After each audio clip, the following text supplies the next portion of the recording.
আমি আপনাদের সামনে কোরআনে কারীমের একটি আয়াত তেলাওয়াত করেছি। রাসূলুল্লাহ সাল্লাল্লাহু আলাইহি ওয়াসাল্লামের অসংখ্য অগণিত হাদিসের মধ্য থেকে সহিহ মুসলিম শরীফে বর্ণিত ছোট্ট একটি হাদিসের টুকরা আপনাদের সামনে পেশ করেছি। চেষ্টা করব এই আয়াতে কারিমার আলোকে নবী করিম সাল্লাল্লাহু আলাইহি ওয়াসাল্লামের এই বাণীর আলোকে কিছু কথা আপনাদের খেদমতে আরজ করব। আল্লাহ পাক রব্বুল আলামিন যেই কথাগুলাই জবান দিয়ে বের করে দিবেন, প্রত্যেকটি কথা যেন সর্বপ্রথম আমার, আপনারা যারা উপস্থিত আছেন আপনাদের সকলের সহ গোটা দুনিয়ার সমস্ত মানুষের জন্য ফায়দাজনক হয়। আল্লাহ তাআলা যেন এই তৌফিক দান করেন, সকলে বলি আমিন। সম্মানিত উপস্থিতি, আমি আপনাদের সামনে আয়াতে কারিমা এবং যে হাদিস পাঠ করেছি, এই আয়াত এবং হাদিসটি ঈমান সম্পর্কিত আলোচনা।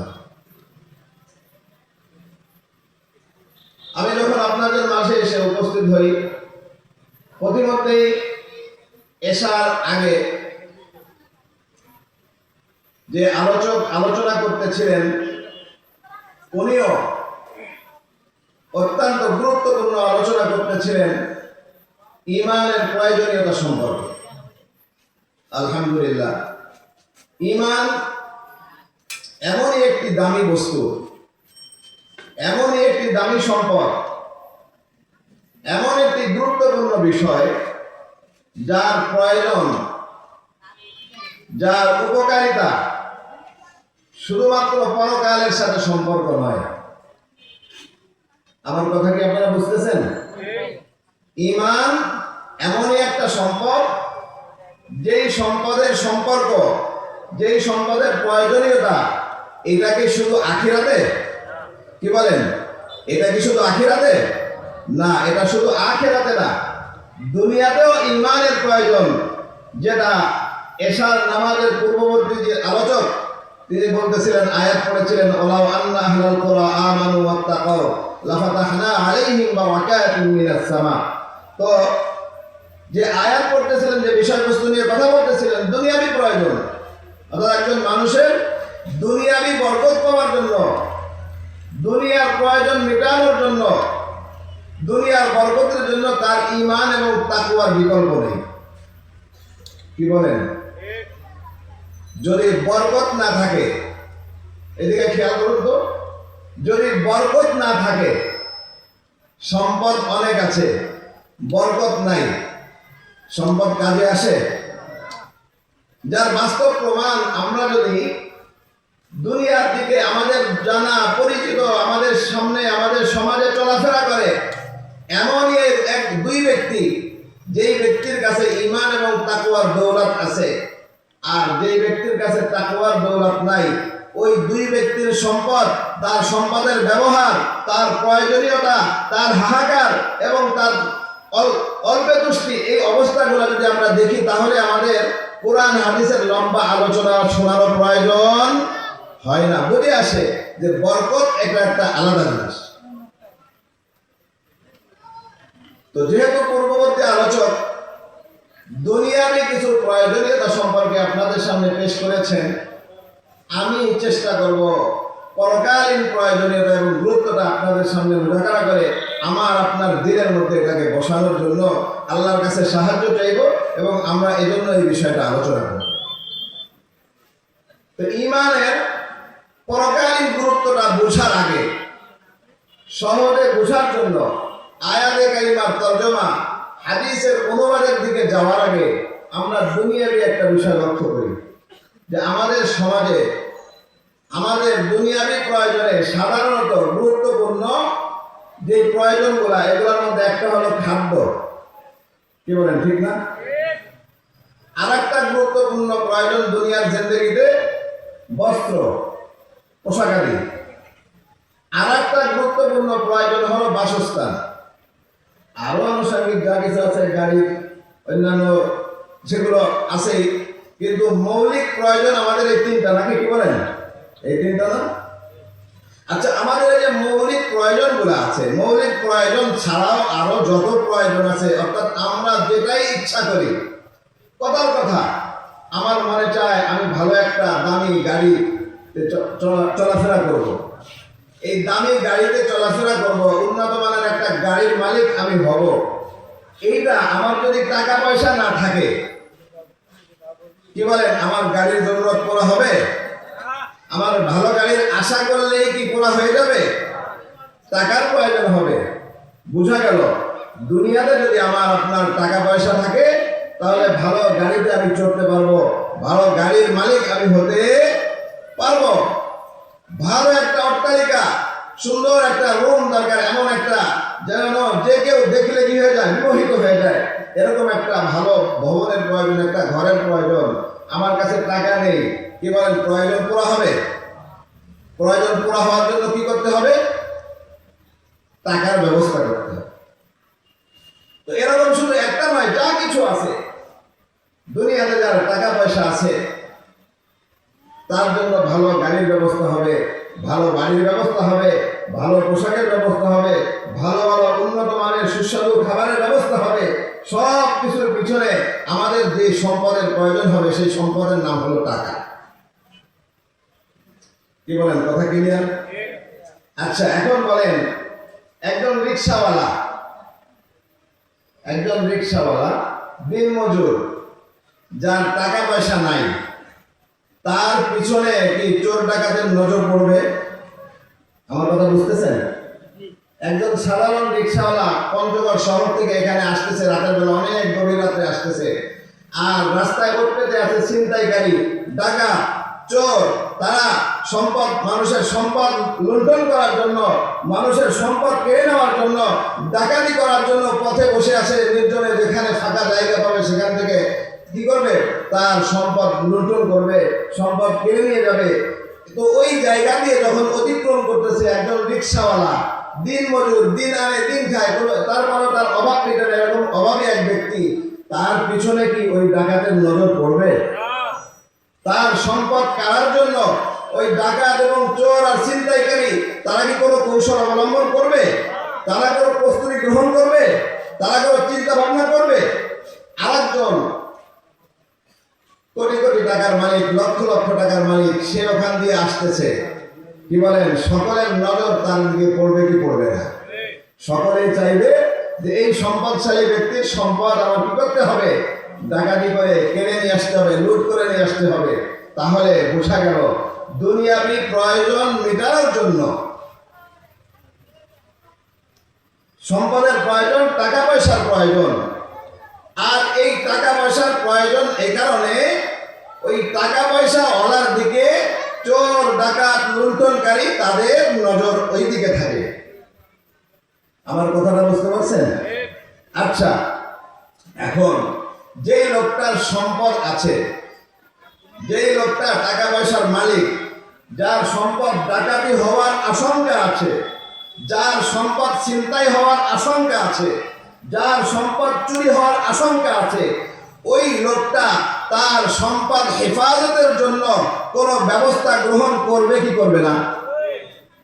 যদি কেউ চিন্তা করে যে আমি সম্পদশালী, আমার সম্পদ ডাকাতি হওয়ারও ভয় আছে, আমার সম্পদ কেড়ে নেওয়ার জন্য, আমার সম্পদ লুট করার জন্য, আমার সম্পদ চুরি করার জন্য ওত পেতে আছে, এটা জানা সত্ত্বেও কেউ যদি তার সম্পদ রক্ষার জন্য ব্যবস্থা গ্রহণ না করে, তাহলে সে বোকা নাকি চালাক? সে কি সতর্ক না অসতর্ক? আর এটা বোঝানোর প্রয়োজন পড়ে না, আমরা সম্পদের গুরুত্ব বুঝি। এজন্য সম্পদশালী ব্যক্তির সম্পদের হেফাজত করতে হবে, সম্পদ হেফাজতের জন্য সতর্ক হবে, এটা দুনিয়ার বিষয় কাউকে বোঝাতে হয় না। আর এজন্য আমরা কি করি? শান্তিপূর্ণ সমাজের জন্য শান্তিপূর্ণ অবস্থা বিরাজমান থাকে, অশান্তি বিশৃঙ্খলা না হয়, আবার আমার সম্পদেরও হেফাজত হয়।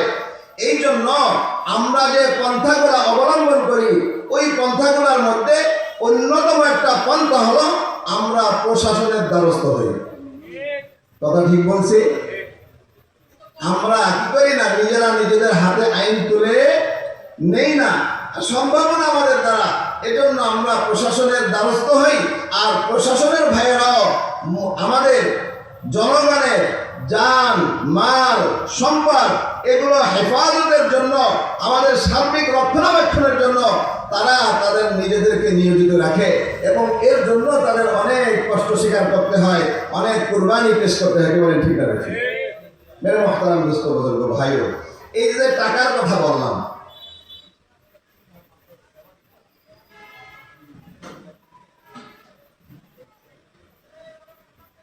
এই টাকা কোন কোন দেশে চলে বিশ্বে? বুঝলেন এই কথাটা?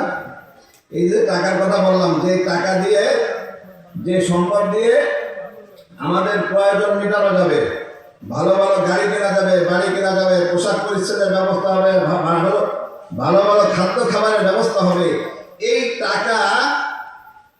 এই টাকা চলবে বিশ্বের কোন কোন দেশে? শুধুমাত্র বাংলাদেশে। কি বলেন? টাকা যদি ইন্ডিয়া নিয়ে যায়, টাকা কি ইন্ডিয়া চলে?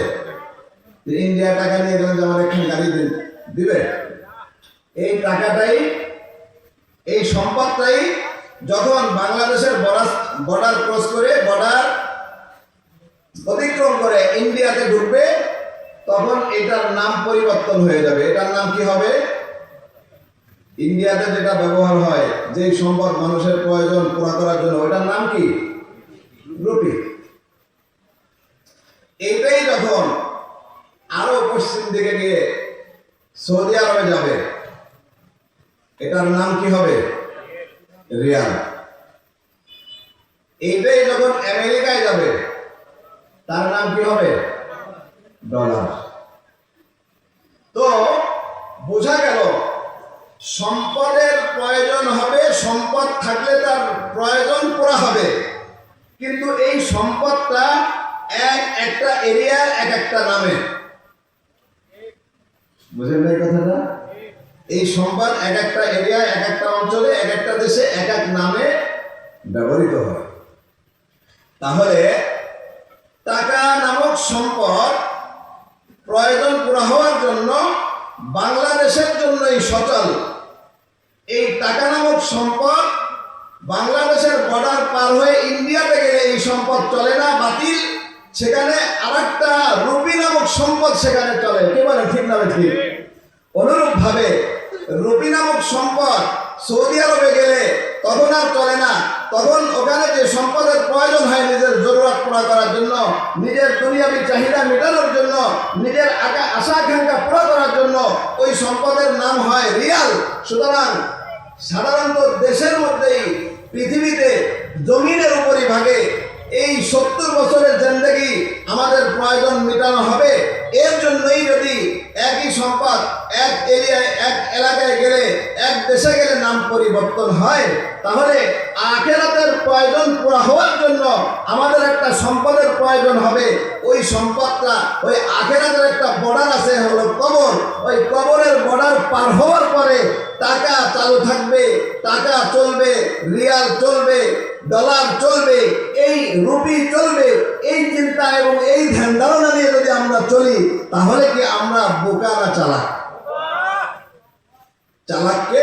চালাক হলো সে যে সৌদি আরব যাওয়ার আগে সে কিন্তু রিয়াল চিনে না, কোনোদিন রিয়াল দেখে নাই, নামও শুনে নাই, অথবা নাম শুনলেও রিয়াল কোথায় পাওয়া যায় এটাও ভালো করে জানে না। কিন্তু চিন্তা করছে আমাকে সৌদি আরব যেতে হবে, তখনই সে পরেশান হয়ে যায়, কিভাবে কোথা থেকে রিয়াল সংগ্রহ করব। আবার আমেরিকায় গেলে, আবার রাশিয়া গেলে, এরপরে মালয়েশিয়া গেলে, সিঙ্গাপুর গেলে, সিঙ্গাপুরে কোন কারেন্সি চলে এটা আমাদের অনেকে এখনো আমরা নাম বলতে পারবো না, কিন্তু সিঙ্গাপুর যাওয়ার চিন্তা আসলেই সাথে সাথে আমরা খোঁজ খবর লাগানো শুরু করি যে ওখানে কোনটা চলবে, ওইটা আমার সংগ্রহ করতে হবে। করি কি করি না? মেরা মোহতারাম দোস্ত বুজুর্গ ভাইও, আমাকে আপনাকে দুনিয়ার প্রয়োজন মেটানোর জন্য এই যে কারেন্সি যে সম্পদের প্রয়োজন হবে, এটা হলো কবর পর্যন্ত। কবরের পরবর্তী যেই ধাপগুলো আসবে, কবরের পরবর্তী যে জায়গাগুলো আসবে, ওই জায়গা আমার আপনার প্রয়োজন পুরা করার জন্য টাকারও কি হবে না, টাকাও কার্যকর হবে না, ডলারও কার্যকর হবে না, রিয়ালও কাজে আসবে না, রুপিও কাজে আসবে না, রিঙ্গিতও কাজে আসবে না, এক কথায় কোনো কিছু কাজে আসবে না। কিন্তু সেখানেও আমার আপনার প্রয়োজন পুরো হওয়ার জন্য সম্পদের প্রয়োজন হবে। ওই সম্পদের নামই হলো ঈমান। এজন্য ওই ঈমানের গুরুত্বটা আমার আপনার দিলের মধ্যে আনার জন্যই ওই বিষয়ে আলোচনার উদ্দেশ্যে আয়াতে কারিমা পাঠ করেছি। কথাটা বুঝে আসছে? বলেন, ঈমান নিয়ে যদি কবরে যাওয়া না যায়, ডলার নিয়ে আমেরিকায় না গেলে ওই লোকটার প্রয়োজন মেটানো সম্ভব হবে না, গাড়িতেও চলা যাবে না, খাদ্য খাবারও সম্ভব হবে না, পোশাকও কেনা যাবে না। ওই লোকটার আমেরিকায় প্রয়োজন মেটানোর আগে, আমেরিকায় যাওয়ার আগেই তার ডলারের ব্যবস্থা করে যেতে হবে। মেরে মোহতারাম দোস্ত বুজুর্গ ভাইও, আখিরাতে পাড়ি জমানোর আগে আখিরাতের সামান, আখিরাতের সম্পদ, আখিরাতের প্রয়োজন মেটানোর জন্য গুরুত্বপূর্ণ সম্পদ হলো ঈমান। এই ঈমান নিয়েই কবরে যেতে হবে। কি বলেন? আমি কি আপনাদেরকে বোঝাতে পেরেছি বিষয়টা? এখন আসেন, প্রথম নম্বর কথা হলো যে ঈমান জিনিসটা কি? ঈমান হলো লা ইলাহা, বলেন সবাই, লা ইলাহা ইল্লাল্লাহ, লা ইলাহা ইল্লাল্লাহ, লা ইলাহা ইল্লাল্লাহ মুহাম্মাদুর রাসূলুল্লাহ। আমাদের সকলের মালিককে, খালেককে, সৃষ্টিকর্তাকে, রিজিকদাতাকে। জোরে বলেন, ভয় পান? আরে ভাই, আল্লাহর নাম তো জোরেই নিতে হয়। বলেন, আমাদের সবকিছুর মালিককে, হায়াতের মালিককে, মৌতের মালিককে, সম্মানের মালিককে, অসম্মানের মালিককে। এটা হলো ঈমানের একটা অংশ। এটা হলো ঈমানের একটা অংশ। এখন যদি আমাদের কাছে কোনো দাওয়াত আসে যে আমাদের আরেকজন খোদা আছে, এরকম কেউ আমাদের আরেকজন খোদার সন্ধান দেয়, কেউ খোদাই দাবি করে, আর আমরা যদি তাকে খোদা হিসেবে মানি, তো ঈমানের যে একটা অংশ, আল্লাহ ছাড়া কোনো মাবুদ নাই, আল্লাহ খালেক, আল্লাহ মালিক, আল্লাহ রাজ্জাক, আল্লাহ হায়াতের মালিক, আল্লাহ মৌতের মালিক, আল্লাহ রিজিকের মালিক, আল্লাহ দৌলত দেওয়ার মালিক, আল্লাহ সন্তান দেওয়ার মালিক, সব কিছুর মালিক আল্লাহ। এই দাবির, এইটার বিপক্ষে যদি কেউ কোনো দাবি করে আর ওইটার দাওয়াত আসে, আমরা যদি ওইটার দাওয়াত গ্রহণ করি, আমাদের ঈমান থাকলো না নষ্ট হয়ে গেল? সবাই কথা বলেন, বুঝে থাকলে আমাদের ঈমান থাকবে না নষ্ট হয়ে যাবে? ঈমানের এটা তো একটা অংশ, আর ঈমানের আরেকটা অংশ কি? কালেমা তৈয়বা পড়েছিলাম, লা ইলাহা ইল্লাল্লাহ। এটা তো একটা অংশ ছিল। আরেকটা অংশ কি বলেন তো? মুহাম্মাদুর রাসূলুল্লাহ। সবাই একটু মুখে মুখে উচ্চারণ করি, বরকত হবে। মুহাম্মাদুর রাসূলুল্লাহ। ঈমানের দ্বিতীয় অংশ কি? মুহাম্মদ সাল্লাল্লাহু আলাইহি ওয়াসাল্লাম আল্লাহ তাআলার পক্ষ থেকে প্রেরিত সর্বশ্রেষ্ঠ, সর্বশেষ নবী। কি বলেন? এই কথার উপর কোন ঈমানদারের সন্দেহ আছে? মুহাম্মাদুর রাসূলুল্লাহ সাল্লাল্লাহু আলাইহি ওয়াসাল্লাম সর্বশ্রেষ্ঠ, সর্বশেষ নবী। মুহাম্মদ সাল্লাল্লাহু আলাইহি ওয়াসাল্লামের পরে আর কেউ নতুন নবী হবে? এটা হলো ঈমানের দ্বিতীয় অংশ। আচ্ছা, এখন আসেন, এই যে ঈমান, ঈমান এমনই গুরুত্বপূর্ণ বিষয়, নবী করিম সাল্লাল্লাহু আলাইহি ওয়াসাল্লাম বলেন, যে হাদিসটা আপনাদের সামনে পেশ করেছি সহিহ মুসলিম শরীফের হাদিস। নবীজি বলেন, লা ইয়াদখুলুল জান্নাহ ইল্লা নাফসুম মুমিনা, জান্নাতে প্রবেশ করবে একমাত্র মুমিন ব্যক্তি, মুমিন বান্দা। তো বোঝা গেল জান্নাতে যাওয়ার জন্য ঈমান শর্ত, ঈমান নিয়ে কবরে যাওয়া জরুরি। কেউ যদি ঈমান নিয়ে কবরে যেতে না পারে, কেউ যদি ঈমান নিয়ে কবরে যেতে না পারে, তাহলে সে জান্নাতি হবে পারবে না। আর যদি কেউ জান্নাতি হতে না পারে, তাহলে সে ব্যর্থ হয়ে গেল। আল্লাহ পাক অন্য আয়াতের মধ্যে বলেন, ফামান যুহজিহা আনিন নার ওয়া উদখিলাল জান্নাতা ফাকাদ ফাজ। কাউকে জাহান্নাম থেকে মুক্ত করে, জাহান্নাম থেকে মুক্তি দিয়ে জান্নাতে প্রবেশ করানো হলো, সেই একমাত্র সফল হলো। এর বিপরীত যে হবে, সেই সফল হবে? তাহলে সফলতার জন্য ঈমানের প্রয়োজন আছে না নাই? কোরআনে কারীমের যে আয়াত পড়েছি, রাসূলুল্লাহ সাল্লাল্লাহু আলাইহি ওয়াসাল্লাম এই কথা ইরশাদ করেছেন, আল্লাহ তাআলা এই কথা ইরশাদ করেছেন, ইন্নাল্লাযীনা আমানু ওয়া আমিলুস সালিহাত কানাত লাহুম জান্নাতুল ফিরদাউসি নুজুলা। যারা ঈমান আনবে এবং নেক আমল করবে, আল্লাহ তাআলা তাদের মেহমানদারির জন্য রেখেছেন জান্নাতুল ফিরদাউস। বলতেছিলাম শুরুর কথায় আসি, দুনিয়ার প্রয়োজন পুরা করার জন্য টাকা দরকার। ভালো গাড়ির জন্য, বলেন, ভালো গাড়ির জন্য, সুন্দর বাড়ির জন্য, দামি দামি পোশাকের জন্য, ভালো ভালো খাদ্য খাবারের জন্য টাকা দরকার। আখিরাতে সমস্ত প্রয়োজন পুরা করার জন্য ঈমান দরকার। কেন? ঈমান যদি কেউ নিয়ে যেতে পারে, তাকে আল্লাহ তাআলা পুরস্কার স্বরূপ জান্নাত দিবেন। কি দিবেন? জান্নাত দিবেন। তো জান্নাত দিবেন, জান্নাত তো একটা ঘর অথবা একটা বাগান। তো এই বাগান, একটা বাগান দিয়ে আর একটা ঘর দিয়ে আমরা কি করব? আল্লাহ পাক রব্বুল আলামিন বলেন যে, দেখো, তোমরা দুনিয়াতে টাকা পয়সা থাকলেও, সম্পদ থাকলেও অনেক সময় অনেক চাহিদা পূরণ হয় না। লক্ষ লক্ষ টাকার মালিক, কিন্তু সকালে খাবারের মধ্যে, সকালে কি চিনি ছাড়া এক কাপ চা,